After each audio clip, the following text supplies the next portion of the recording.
Então, minhas irmãs e meus irmãos, nós vamos iniciar os nossos estudos de hoje. Hoje nós vamos estudar o livro dos médiuns, e olha que bacana, nós vamos recomeçar o livro dos médiuns da introdução. Nossa, que bom! Eu vou até abrir mais uma playlist escrito só o livro dos médiuns, para quem quiser, por exemplo, tipo o livro dos médiuns, ele vai nessa playlist, ela já vai ter o livro dos médiuns ali, desde o 1, né? Igual eu abri também uma playlist para o Evangelho. Achei o meu bem à mão aqui. Vai ser hoje, a introdução. Então, nós vamos antes ler o Evangelho, para preparar nosso ambiente, aí a Rosalva vai ler para nós o capítulo 1, o capítulo 4, né, o item 1, e depois você faz a oração também para nós, tá bom, Rosalva? Pode Tá começar bom. aí para nós. Ninguém poderá ver o reino de Deus se não nascer de novo. Capítulo 4, do Evangelho segundo o Espiritismo. Ressurreição e reencarnação. A reencarnação fortalece os laços de família, ao passo que a unicidade da existência os rompe. Instrução dos Espíritas. Limites da encarnação, necessidade da encarnação. Jesus, tendo vindo às cercanias de Cesareia de Filipe, interrogou assim seus discípulos: que dizem os homens com relação ao Filho do Homem? Quem dizem que eu sou?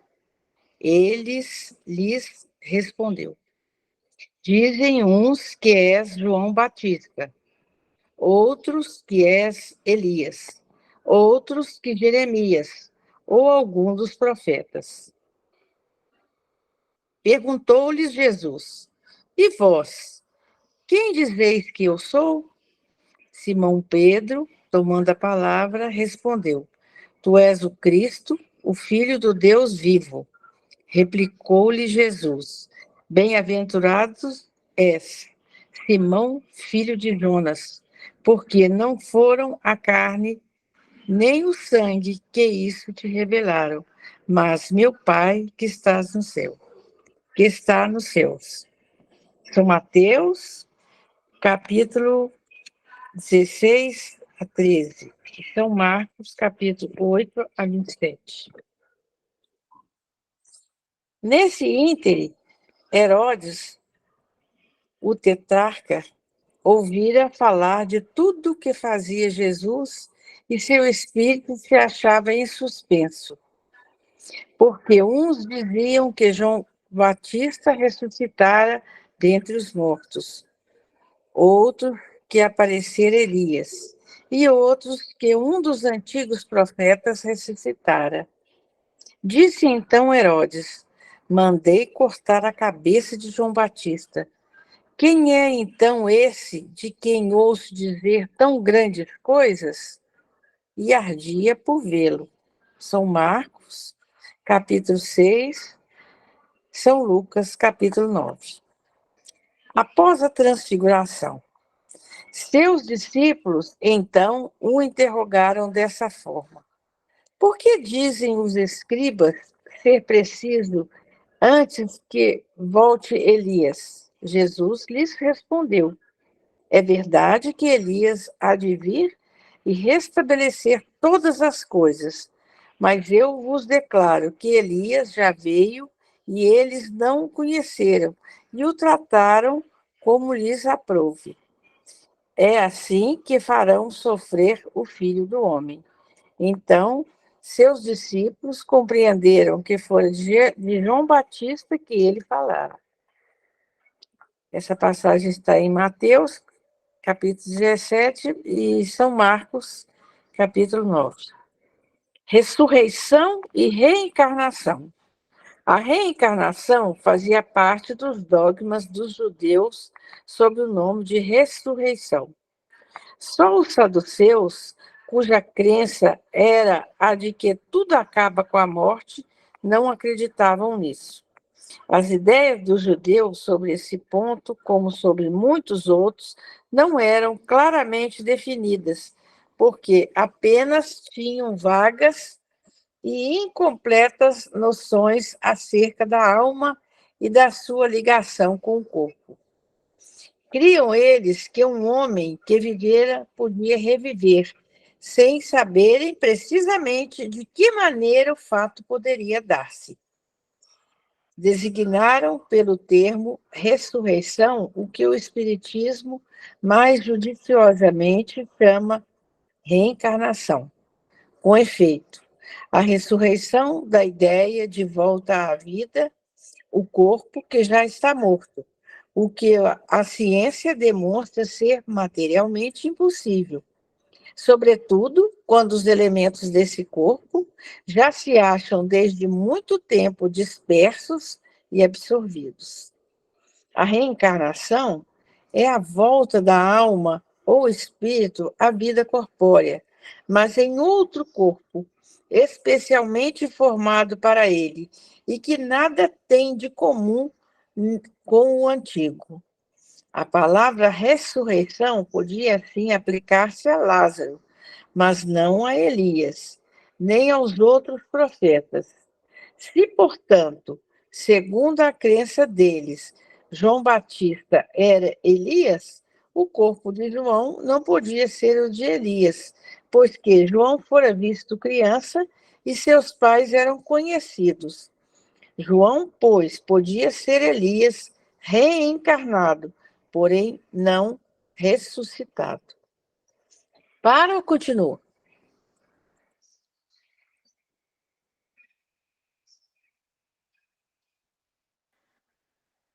O microfone está fechado, Márcia. Desculpa. Lê Nicodemos. Ora, entre os fariseus havia um homem chamado Nicodemos, senador dos judeus, que veio à noite ter com Jesus e lhe disse: Mestre, sabemos que vieste da parte de Deus para nos instruir como um doutor, porquanto ninguém poderia fazer os milagres que fazes se Deus não estivesse com ele. Jesus lhe respondeu: em verdade, digo-te, ninguém pode ver o reino de Deus se não nascer de novo. Disse-lhe Nicodemos: como pode nascer um homem já velho? Pode tornar a entrar no ventre de sua mãe para nascer segunda vez? Retarquiu-lhe Jesus: em verdade, digo-te, se um homem não renasce da água e do Espírito, não pode entrar no reino de Deus. O que é nascido da carne é carne, e o que é nascido do Espírito é Espírito. Não te admires de que eu te haja dito ser preciso que nasças de novo. O Espírito sopra onde quer e ouves a sua voz, mas não sabes de onde vem ele, nem para onde vai. O mesmo se dá com todo homem que é nascido do Espírito. Respondeu-lhe Nicodemos: como pode isso fazer-se? Jesus lhe observou: pois és mestre em Israel e ignoras essas coisas. Digo-te em verdade, que não dizemos senão o que sabemos, e que não damos testemunho senão do que temos visto. Entretanto, não aceitas o nosso testemunho. Mas, se não me credes, quando vos falo das coisas da terra, como me crereis quando vos falo das coisas do céu? São João, capítulo 3, versículo 1 a 12. Por aqui, para. Então, deixa eu ver. Estou preocupada com seus olhinhos, porque estou olhando aqui, é bem longo. Ele vai aí depois analisando cada linha, né? Cada detalhe. Eu acho que nós podemos conversar um pouquinho a respeito disso e Uhum. aí amanhã a gente continua, aí a gente, né, É. continua os 6, os 7, o 8, mas então, é interessante, né, você quer comentar, Rosa? Comenta aí, Não, eu depois... queria que você comentasse. Ser mais inteligente. É claro Ser que mais você... sabida.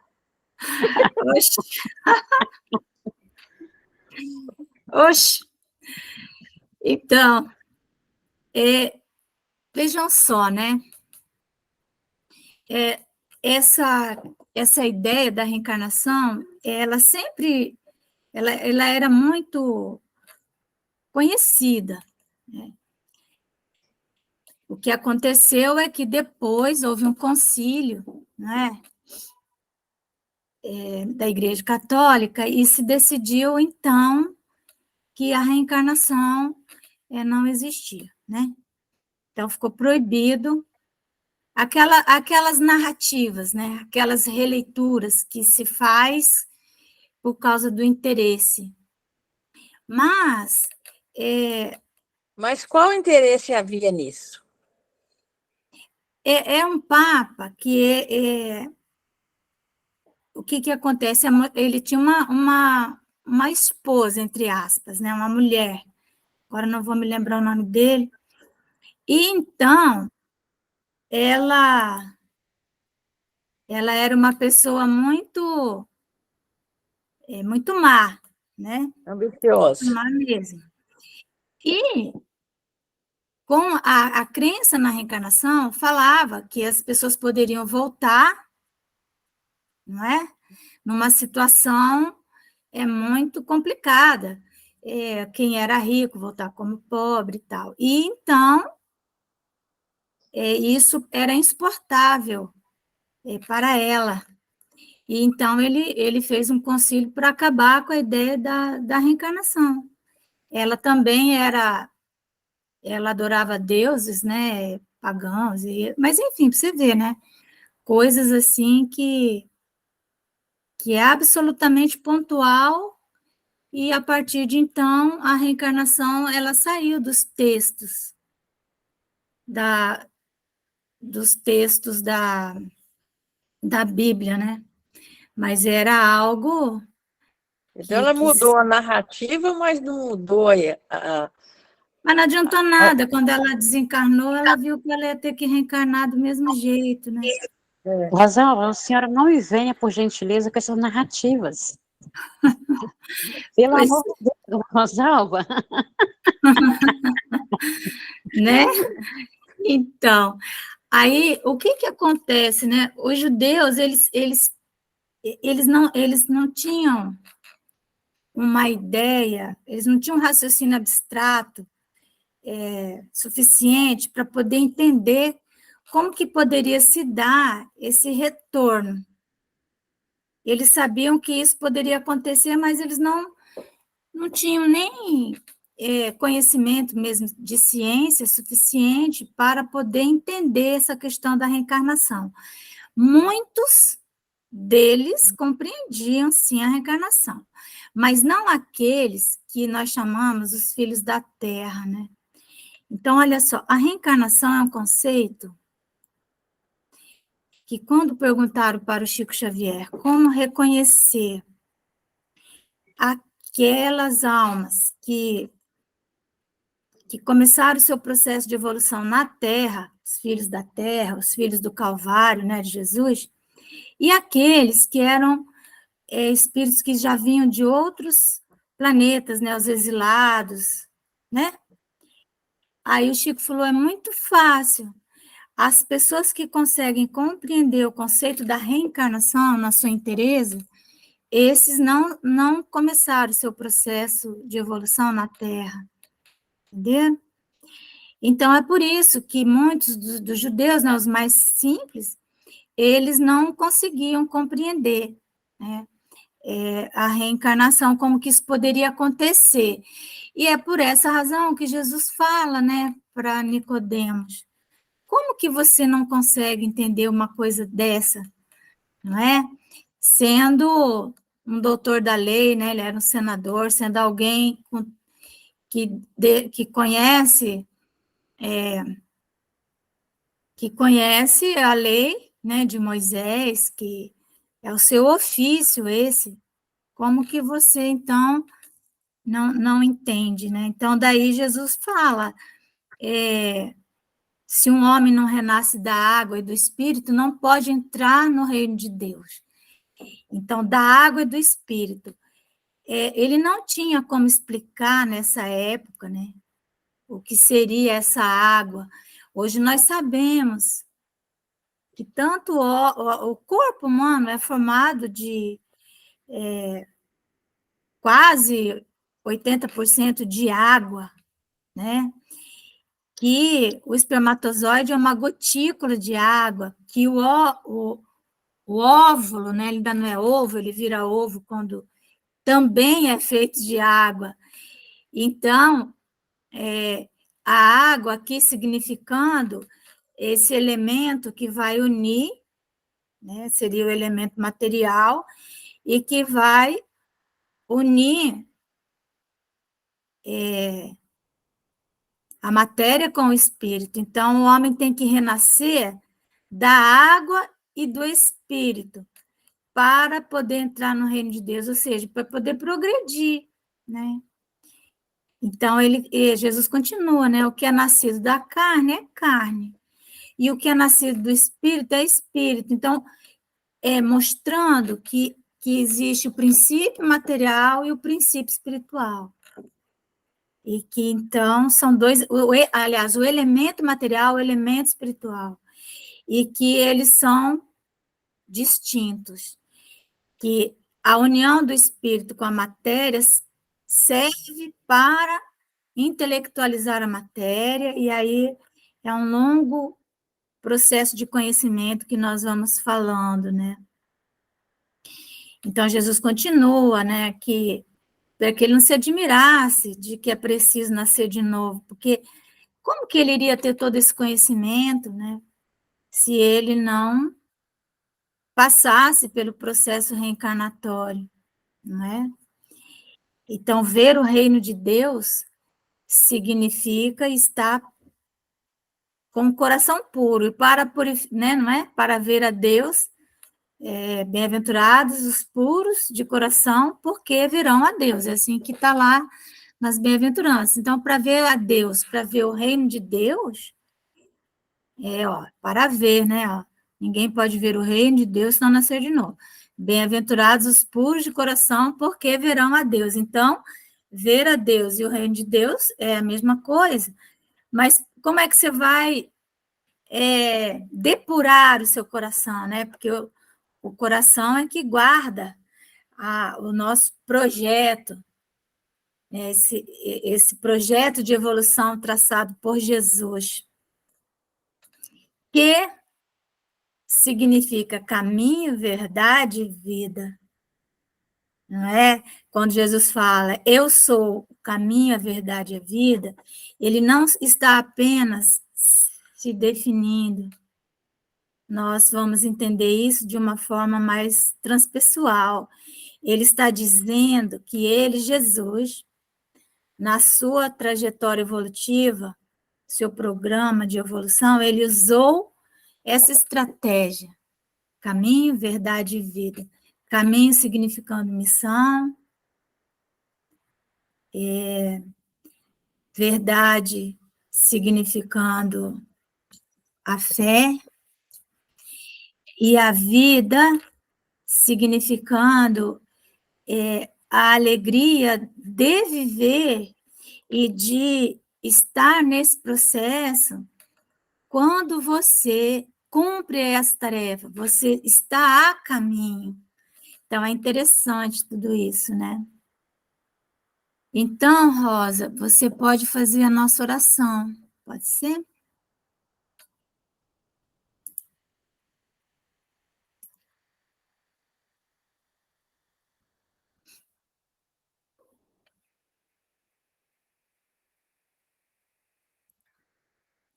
Rosalva, seu microfone está desligado. Agora que eu vi. Desculpa. Uhum. Imagina. Senhor Jesus, nós vos rogamos amparo, proteção e a permissão dos amigos espirituais no nosso encontro dessa noite. Fazer com que, Senhor, nós possamos escutar orientações, lições dentro do vosso Evangelho que caem fundo na nossa alma. Agradecemos por essa oportunidade, agradecemos pelas amigas, às quais somos ligadas pelo coração, pelo ideal, e rogamos, Senhor, por todos, pedindo saúde, pedindo amparo, pedindo, Senhor, sustentação nos momentos difíceis e principalmente paciência e fé. E assim, Senhor, nós nos entregamos a esse estudo dessa noite, na certeza de que o Senhor está conosco. Que assim seja. Que assim seja, graças a Deus. Então, quem tiver com o livro dos médiuns aí, abra na introdução, tá bom? Então, nós vamos hoje, alegremente, recomeçar, né? Sempre é tempo de recomeçar o estudo do livro dos médiuns. E rogando a Deus e a Jesus que nos permita finalizar, como aconteceu, né, recentemente, que nós chegamos na última parte do livro dos médiuns, na questão 350, que é belíssima, e agora estamos recomeçando. E se Deus quiser, não sabemos quando, vamos chegar de novo lá na questão 350. Então, vamos lá. Introdução. Porque, gente, todas as vezes que nós relemos as obras, nós somos outra pessoa, né? A cada dia nós renascemos, a verdade é essa, a cada nascer do sol nós também renascemos, nós não somos o ser da véspera.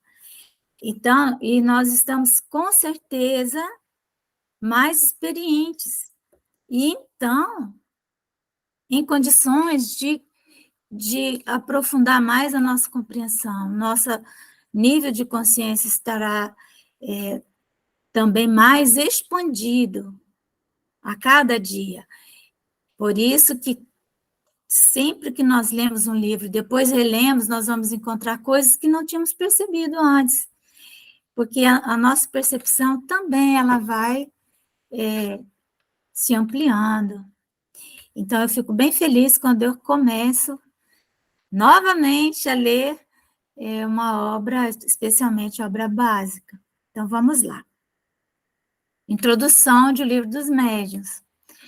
Esse é na tradução de Guilhom Ribeiro. Eu sempre falo que as traduções de Guilhom Ribeiro, parece ele só não traduziu o livro Céu e Inferno, mas todos os outros ele traduziu. Então, as traduções do Guilhom Ribeiro, sem dúvida, são as melhores.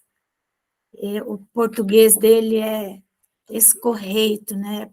É perfeito.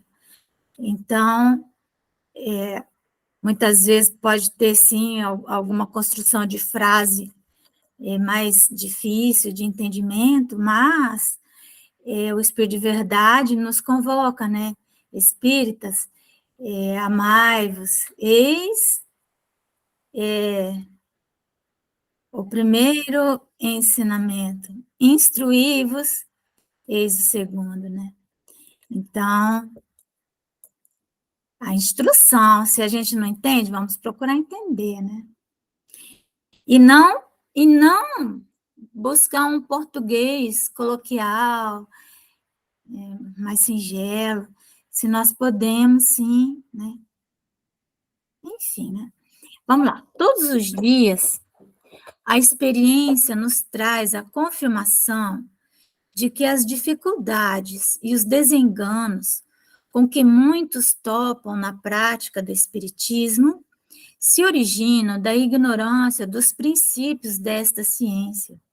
E feliz nos sentimos de haver podido comprovar que o nosso trabalho, feito com o objetivo de precaver os adeptos contra os escolhos de um noviciado, produziu frutos e que a leitura desta obra devem muitos o terem logrado evitá-los. Natural é que entre os que se ocupam com o espiritismo, o desejo de poderem pôr-se em comunicação natural é que entre os que se ocupam com o espiritismo, o desejo de poderem pôr-se em comunicação com os espíritos. Quer dizer, é natural esse desejo. Não é? As pessoas que vêm muitos conhecer o espiritismo, até hoje, né? Muitos, o que eles desejam é, sim, se comunicar com os espíritos, por várias razões. Por curiosidade, e às vezes para terem respostas dos seus entes queridos, para colocarem, vamos dizer assim, para colocarem à prova mesmo a existência do mundo espiritual. Enfim, são várias as razões, mas é natural que as pessoas queiram, sim, se comunicar. Esta obra, que é o Livro dos Médiuns, se destina a lhes achanar o caminho, aplainar o caminho, levando-os a tirar proveito dos nossos longos e laboriosos estudos, porquanto muito falsa ideia formaria aquele que pensasse bastar para se considerar perito nesta matéria, saber colocar os dedos sobre uma mesa a fim de fazê-la mover-se, ou segurar um lápis a fim de escrever.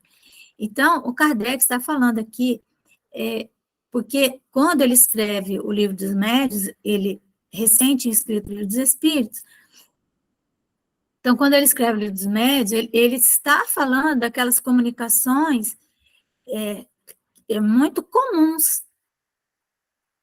naquele cenário que ele estava, que era muito comum as pessoas se reunirem, havia a preponderância dos fenômenos de efeitos físicos, a escrita era praticamente uma escrita direta.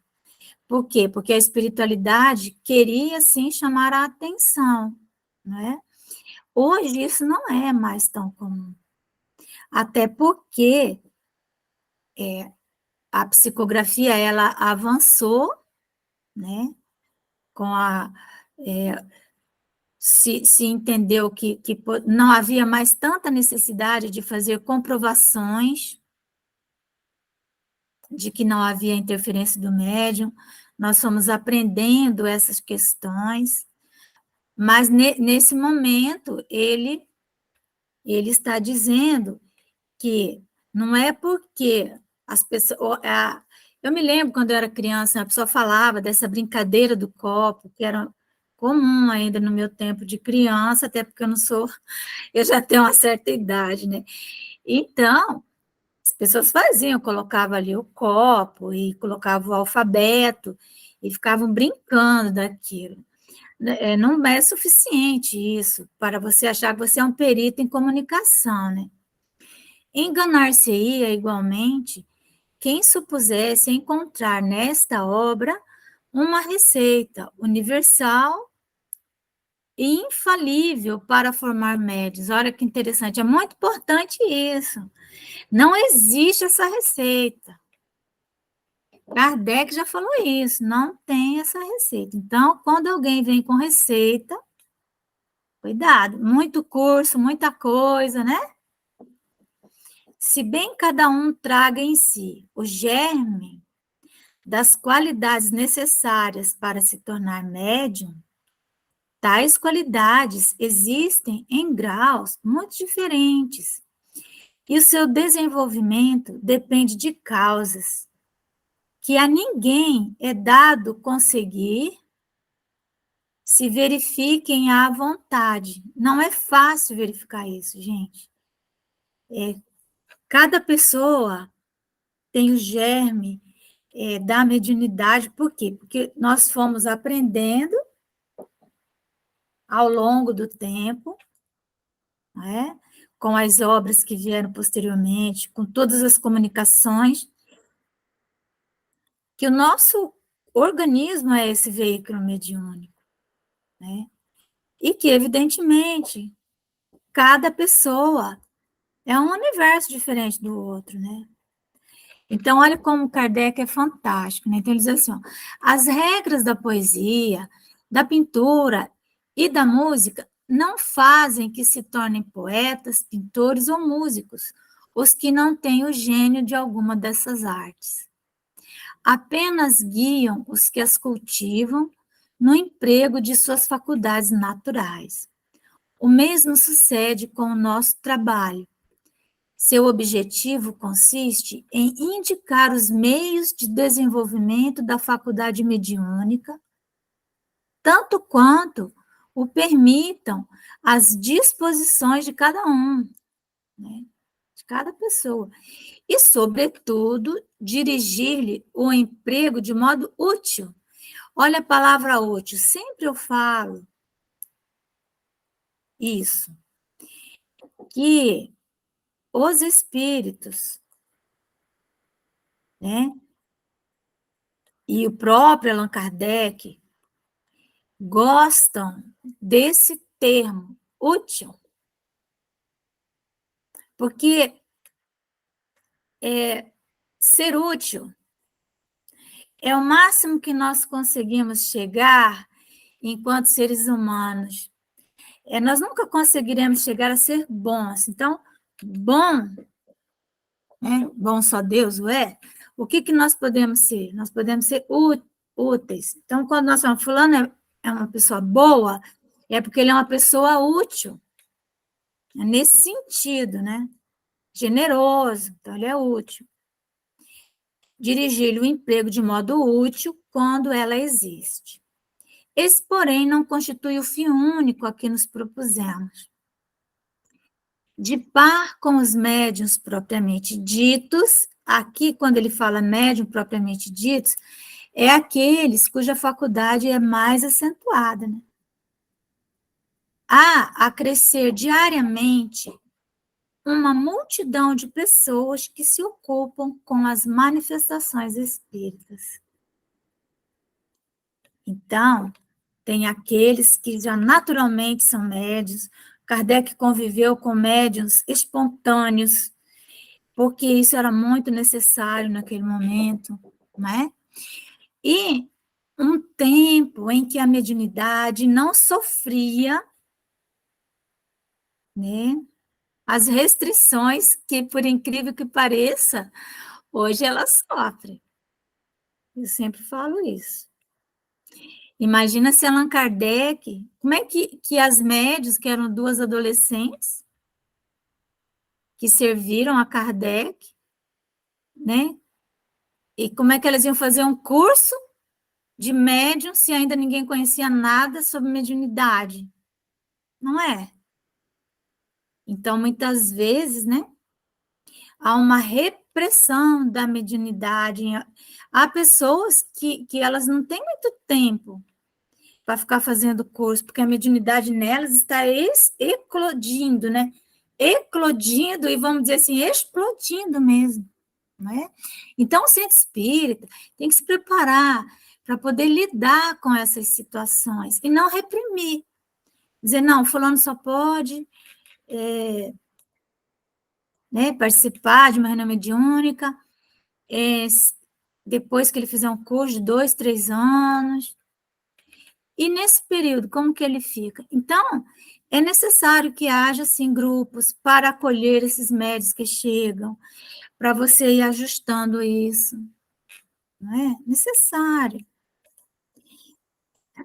Mas foi tão reprimida a mediunidade, tão reprimida nos últimos 35, 40 anos, E eu digo isso de cadeira, porque acompanho tudo isso, né? Acompanho o movimento espírita do Brasil, então eu sei o que eu estou falando.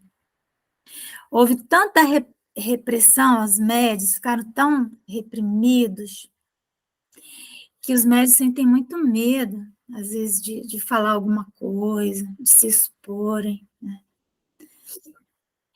Então, de par com os médios propriamente ditos, né, aquela multidão de pessoas que se ocupam, que querem estudar, que querem saber como que acontecem as coisas.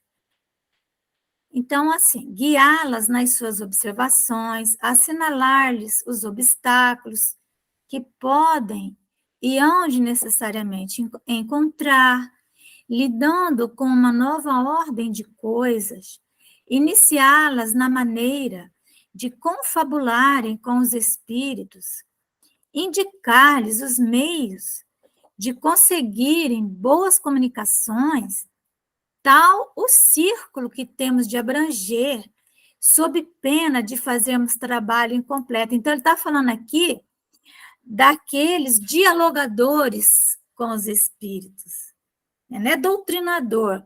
Há muito que já se modificou essa palavra, porque não é muito adequada, porque para você doutrinar alguém, você tem que ter uma autoridade moral muito grande, mas dialogar, né?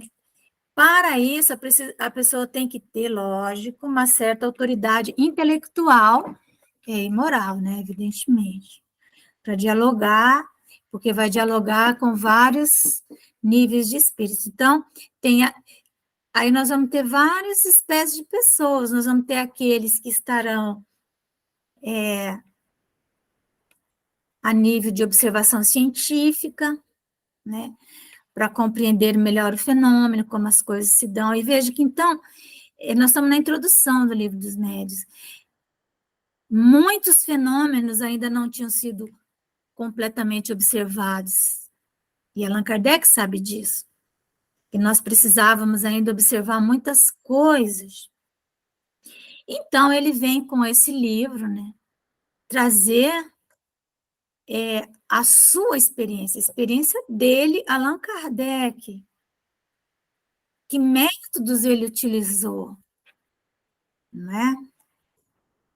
Ninguém, pois, se surpreenda de encontrar nele instruções, lembra? Espíritas, né? Instruídos, que à primeira vista pareçam descabidas. A experiência lhes realçará a utilidade. Quem quer que o estude cuidadosamente, melhor compreenderá depois os fatos de que venha a ser testemunha. Menos estranha lhe parecerá a linguagem de alguns espíritos. Como repositório de instrução prática, portanto, a nossa obra não se destina exclusivamente aos médiuns, mas a todos os que estejam em condições de ver e observar os fenômenos espíritas. Certo? Então, o exercício da mediunidade é uma prática. Você não pode pegar um médium ostensivo, né? E não criar um ambiente adequado para que ele possa praticar. Igual uma criança. A criança, ela começa a sair do colo ali da mãe e engatinha, e depois ela tem que andar, e ela vai cair. Mas se você não deixar, ela tem que estudar intelectualmente, mas a mediunidade, ela é prática. Não é? O que você tem que associar, com certeza, e que isso há um descuido dos centros espíritas, é aquele que está no trabalho mediúnico precisa estar no trabalho social do centro espírita. E isso é imprescindível, porque não existe desenvolvimento mediúnico, melhor que a prática da caridade. E como é que nós vamos fazer a caridade sem assistir os necessitados, né? Então, o centro espírita, às vezes, ele é todo intelecto, as pessoas fazem cursos de médium, vão para a mediúnica, mas e o trabalho? É social. E a prática da caridade? Se você não pratica caridade, o seu desenvolvimento mediúnico, ele é incompleto, você está suscetível a obsessões. Com certeza, você não vai ter autoridade, moral, falta o suor, né? Atender os filhos do Calvário, gente. Isso é fundamental. Allan Kardec fala isso, né, em algum momento. Ele diz, né, que o desenvolvimento da mediunidade é a prática da caridade, é a prática do bem. E o bem, ele não é uma teoria. O bem é uma realização, né? Ele é um produto, é algo que a gente faz. Aí nós vemos tem mais ainda, os grupos que já estudaram, então aí está lá, estão há 20 anos só, praticamente, fazendo, indo para a reunião mediúnica, e palestra, às vezes dando um passe. Sinto muito, mas não é só a minha opinião, né? Sinto muito. Isso não é suficiente.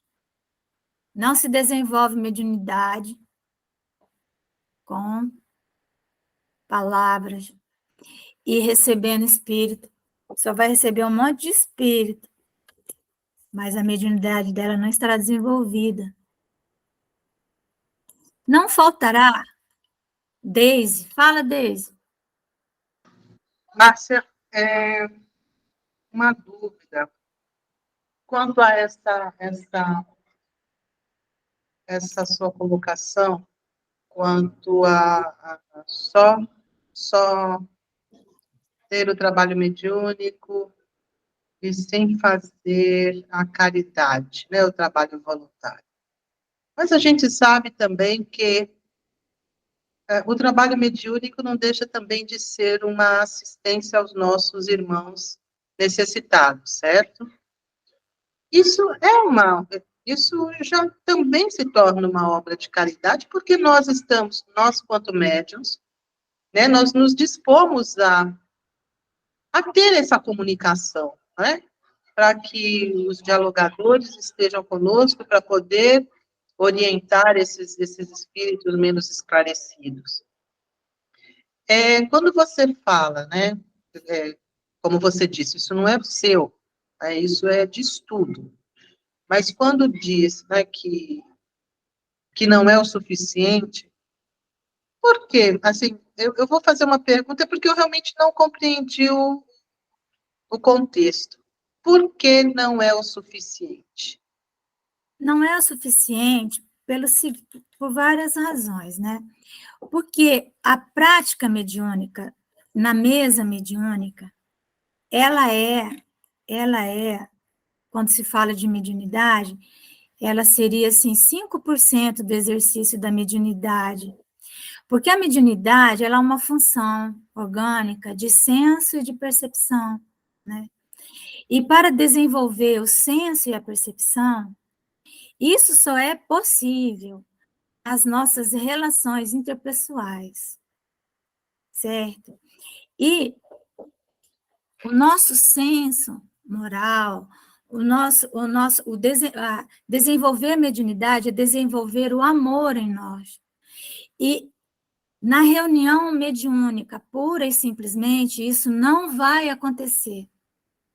Não é suficiente, porque ela é um aspecto até pobre. Quando nós falamos que nós estamos fazendo caridade, é quando nós permitimos que um irmão se comunique através de nós, isso é uma ilusão muito grande, sabe? Porque as comunicações que o médium dá na prática mediúnica durante muitos e muitos anos são questões dele. Ele está cuidando de si. Ele vai dar a comunicação dos seus, das suas questões íntimas. Se o médium prestar atenção na reunião mediúnica, quando ele tem um problema na semana, vai vir um espírito que vai ter aquela mesma dificuldade. E aí ele vai dizer, era esse espírito que estava me influenciando. Não é isso. É aquele espírito com o qual a minha necessidade, o meu magnetismo entrou em sintonia. E eu preciso dele para que eu possa potencializar isso que eu tenho em mim e isso ser exposto, vamos dizer assim, sair para fora. A reunião mediúnica é um tratamento psicológico e psiquiátrico. Nós trabalhamos o nosso psiquismo na reunião mediúnica. E só depois de muitos e muitos anos que nós vamos realmente poder dizer que estamos trabalhando numa reunião de desobsessão. Uma reunião de desobsessão, aí sim, você pode dizer que está fazendo uma caridade, porque aí realmente você está trabalhando a desobsessão de terceiros, e não a sua própria desobsessão, a desobsessão da sua família. Pode acreditar nisso. São décadas. Uma reunião de desobsessão, ela não fica pronta se não tiver um grupo coeso que tenha pelo menos 10 anos de prática junto. 10 anos é o mínimo. Você ter uma reunião de desobsessão, de verdade. Né? Fora isso, então é por isso. É porque a mediunidade, quando você está, por exemplo, num trabalho, seja ele qual for, não necessariamente dentro do centro espírita, numa visita, seja o que for, num trabalho de relação, você está desenvolvendo essa mediunidade. Por isso que você tem que, mais rapidamente, quanto mais rápido você desenvolver o teu senso, então, qual é o meio mais rápido? Qual é o meio, como está lá, acho que é a questão 912, nós falamos ontem, mais eficiente do homem conseguir superar a influência da sua natureza corpórea, né, das nossas sensações grosseiras. Como que nós vamos fazer isso? Então, a eficiência significa a forma menos custosa, a forma mais barata de fazer isso, porque existe o sofrimento também, né, que é um meio que os espíritos utilizam para nos fazerem progredir. Mas, eles dizem assim, é a prática da abnegação. Praticar a abnegação, negar-se a si mesmo. Então, você ir uma vez no centro espírita, numa reunião mediúnica, não é prática de abnegação suficiente. Você ir dar uma palestra, não é prática de abnegação suficiente. Você dar passe não é prática de abnegação suficiente. Você precisa estar na relação com aqueles mais necessitados, onde você vai exercer o diálogo. Você vai aprender a ouvir. Você vai perceber o quão feliz você é. Senão, você vai ficar décadas numa reunião mediúnica e vai ser sempre aquela pessoa, às vezes, arrogante, prepotente. Acaba de sair da mediúnica. Quanto nós vemos? As pessoas saem da reunião mediúnica e são grosseiras. E já faz 10, 15 anos que elas estão ali. Porque não aprenderam a se relacionar. Elas acham que aquele espírito que elas deram comunicação, elas fizeram uma grande caridade para o espírito. Muitas vezes é o espírito que fez uma caridade para ela. Porque é meio assim, ó. Às vezes a pessoa está com uma mágoa dentro dela, aí chega um espírito que também está com a mesma mágoa. Então o espírito está lá na esquina, nem entrou no centro espírita ainda. Aí o médium já conectou com ele por causa da afinidade, né? Daquela faixa, aquele magnetismo, né? Aquela dor, aquela sensação mais grosseira. Então, ele conecta com o espírito e ele já imediatamente começa a falar, mas na verdade, o espírito potencializou algo que está dentro dele e ele está falando de si mesmo, apesar de estar falando também do espírito. Eu não sei se vocês estão entendendo o que eu estou falando. Então, a cada comunicação... Hã? Deu para entender? Entendo perfeitamente. Ok. Às vezes nós estamos tristes e vamos para a mediúnica e vem um espírito que começa a chorar, mas só que antes do espírito começar a chorar, nós já estamos chorando. É o que nós chamamos do fenômeno anímico.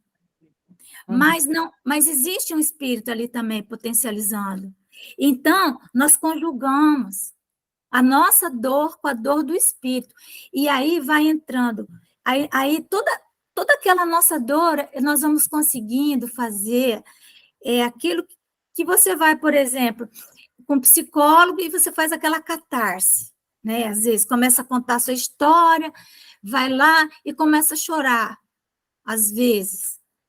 Quantas vezes nós vemos nos livros que o espírito obsessor, quando ele consegue entrar numa faixa de emoção, que ele chora, ele faz a catarse no choro e ele cai em si. Então, nós estamos ali e aquele espírito potencializa aquela nossa dor e nós, então, fazemos uma catarse. E, ao fazermos essa catarse, nós melhoramos depois do choro. E aí, na próxima reunião, já é outro problema, e assim vai. Até que vai chegar um dia que não tem mais nada em nós para fazer catarse. Nessa hora, as nossas comunicações, elas serão mais serenas, não vai ter aquela gritaria toda, aquele choro convulsivo. É um choro, chora. Todo médium que desaba, ele está desabando por ele. Às vezes tu vê uma pessoa vai dar uma palestra, aí começa a chorar na palestra. Entra em choro convulsivo na palestra. Só falar, espírito superior chegou ali, envolveu. Não, ele não está bem. Ele está fazendo uma catarse. Entenderam? A gente tem que usar a máxima, né, de que realmente sem caridade não há salvação. Não há salvação, não há. E aí, nós vamos ciclar também as nossas dores na nossa relação com os encarnados. Certo? Então, aí é mais rápido. Por isso que é o meio mais efetivo, mais eficiente, né? Efetivo, eficiente, mais menos custoso, mais rápido, entendeu? Mais eficiente. Então, que custa menos, vamos dizer assim, né? Que sofrer custa muito. Foi o que Jesus fez. Na verdade, é isso que Jesus fez, né? Ele estava com as pessoas, ele estava interagindo, né? Ele estava com as pessoas. Exatamente, não tem outra coisa. Quando nós estamos, assim, conversando, nós estamos e compreendendo aquela pessoa, né? Dando realmente ouvidos, fazendo uma escuta qualificada, porque normalmente a gente começa a passar receita. Eu tenho minhas reservas com atendimento fraterno, por isso, porque a pessoa acaba de chegar, ela nem contou ainda ela precisa fazer uma catarse, você tem que dar tempo para ela chorar, para ela falar, para ela contar a sua experiência. E você já receita tanto espaço, tanto não sei o quê, você precisa ler o livro dos Espíritos, dos Mestres, da nosso lar por ali, sabe? Então, receita, como diz o Kardec, cada caso é um caso, cada pessoa é uma pessoa. Não é? Não é lindo isso? Então, nós vamos parar por aqui. Eu amei chegar até aqui, estar com vocês. Mas o tempo acabou, gente, acreditem. Vamos encerrando. Eu vou pedir para a Deise, que está tão linda também. Está bonita, viu? Você abre o seu microfone, você faz a nossa oração, Deise? Orar também é desenvolver mediunidade. É. Então, vamos lá. Mais uma vez, Senhor. Venho aqui agradecer por esse grupo tão maravilhoso. Estamos aqui sempre para aprender mais um pouco do seu amor e de suas lições. E que possamos ter a capacidade, não só, Senhor, em falar de suas lições, mas que possamos exercitar essas lições. E que possamos também ser exemplo do seu amor. E que possamos, sim, fazer a caridade, a verdadeira caridade. Pai querido, estamos chegando ao final de semana e que possamos ter dias tranquilos, ter dias sempre pensando em Ti. E que possamos também, Senhor, que hoje, essa noite, descansando o nosso corpo, mas que nosso espírito esteja em lugares que possamos ajudar, que possamos ouvir, que possamos amar. Muito obrigada por tudo. Que assim seja. Graças a Deus. Que assim seja, Senhor. Graças a Deus. Deixa eu parar de gravar.